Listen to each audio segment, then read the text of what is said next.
Hey, first ever CX Day, October 3rd, first ever CX Day for my organization. Fifth ever, I think, for CXBA, Customer Experience Professional Association, which is, I believe, celebrating its 6th year in existence today. So here's an example, folks, of something that in planning sounded great, but in execution is not working out so well.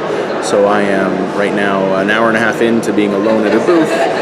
No one is coming up to me. I've had to add things to my slide to say, I'm not here to sell anything. I'm not trying to get any information from you. It's just I'm trying to give some information. You know what? Can't look at being perfect right out the gate, and I think that's what's getting me through this so far, is knowing that it's the first time we've tried something.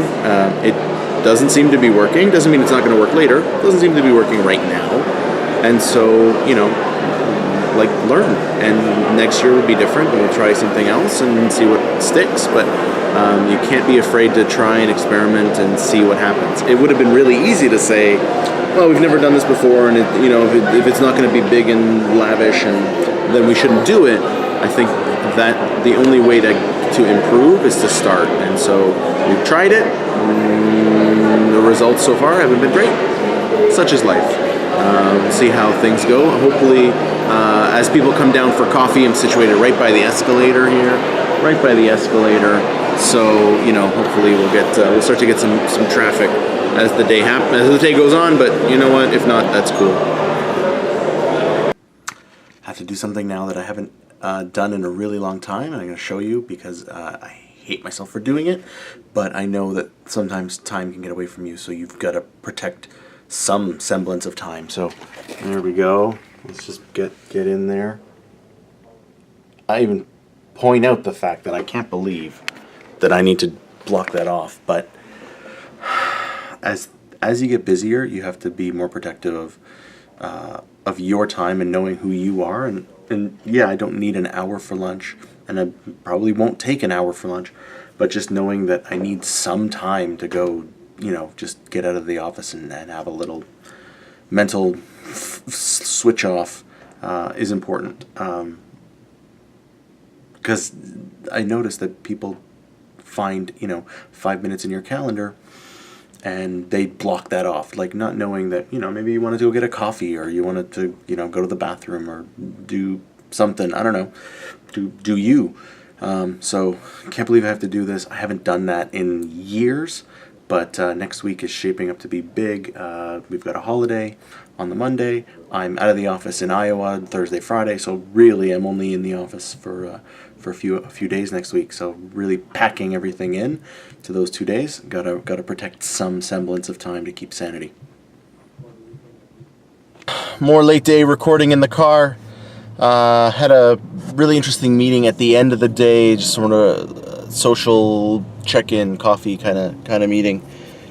Big revelation, and something I've struggled with professionally in my 9-to-5, and I've really tried to build this brand, this persona of being the process guy and the process improvement guy. And I find that I'm struggling with that, and trying to build that brand within my organization, because there are so many people that also do that type of work to varying degrees and varying methodologies and varying approaches and whatever.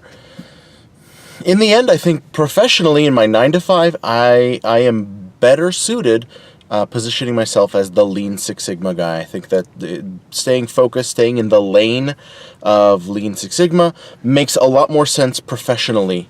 Where I think, and this is where I try to keep my world separate, and I think I'm coming to grips with the fact that I need that touchstone, that niche internally, because it then frees my mind up to be that broader process thought leader, key opinion leader, whatever you want to say, in the 5 to 9 space. So I am not mentally expended because of the stress of the politicking and the infighting and the just the nonsense of the day-to-day corporate life, corporate world. because I've got a niche that no one, at least within my organization, can really challenge me on, and that's kind of cool. And not a lot of people can say that, and I'm totally grateful for that fact, because I've been empowered to pursue that avenue by I've got a really great support around me and above me and below me, where I can now focus on the broader process space out in the world when I'm out speaking at events. Next week I'm in Iowa, and I'm doing a presentation on lean, a 60-minute presentation on lean. I get that that's still the same space, but it's really in the broader discussion of how can you make your business more effective and more efficient with tools from that methodology, and how can you get the base knowledge that you need in less than an hour. Being able to focus on one avenue should, I hope, really free me up mentally to do more in the 5 to 9 space and beyond, and on weekends and whatever in my writing. So big revelation.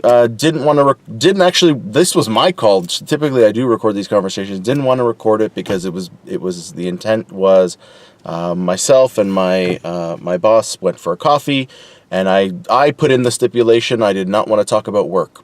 Didn't feel like it. Just wanted to be social. We've got kids that are about the same age. Both were traveling this weekend, so I just wanted to be totally social. But whenever you're at work, that things about work come out, and so that was sort of a revelation. Kind of was a bit enlightening, and I feel a bit of a weight off my shoulders. So I think it's a good way to end today. Just heading home now, and this will probably be it for me, unless I get to do some work that's worth showing tonight. So if I don't see ya, I'll see ya.